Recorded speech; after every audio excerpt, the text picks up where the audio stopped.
Welcome back to my vlog at dito tayo ngayon. Nagkaroon ng problema itong sasakyan ko dahil punong-puno ng tubig itong loob ng sasakyan ko ngayon. At ang buong flooring ay basang-basa.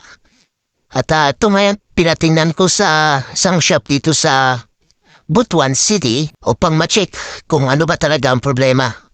Pero sa aking hinala ay nagkaroon ng bara dito sa may aircon drain hose pipe.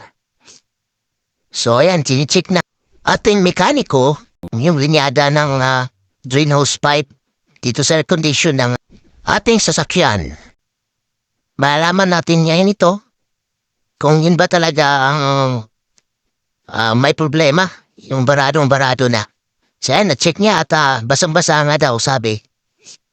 Ayun, natingnan na at kumuha siya ng gamit ngayon. So kung titingnan natin ang linyada or ang connection ng air condition na drain hose pipe ay dito lang sa may ilalim. So kung sa mga baguhan dyan, kung titingnan nyo, dito kayo dumaan sa may right front door ng sasakyan. Tanggalin nyo lang yung cover ng storage compartment at saka may isang cover pa dito sa may pinakailalim.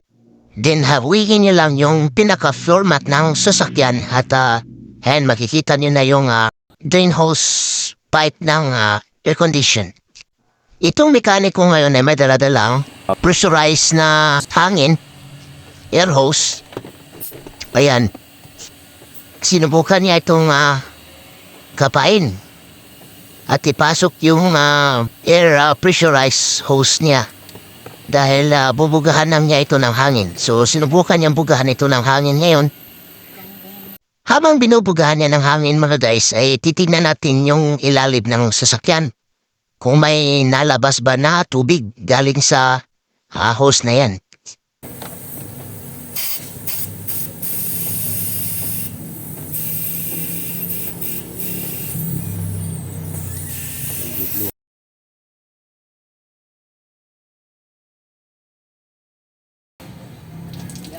Ayan guys, nalabasan na ayun, may tumulo na Ayan medyo marami-rami yan.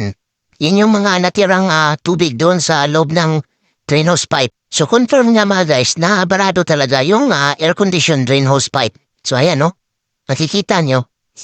So tapos na ang problema, solved na. Yan ang gagawin niya dito ay lilinisan lang niya yon at saka bubugahan pa uli ng W40 upang masiguro na kung meron mga kalawang na nadikit dun sa loob ng drain hose pipe yan ay siguradong malusaw din. So ayan mga guys, sana nakatulong itong video na to kung paano solusyonan ang baradong air condition drain hose pipe ng inyong mga sasakyan. Hindi lang ito sa Toyota Hilux at sa ibang sasakyan, applicable din ito. At hanggang dito na lang mga guys, don't forget to like, share, subscribe and make comments below. Mawa naman kayo, suportahan niyo naman ako. Maraming salamat po sa panonood. God bless.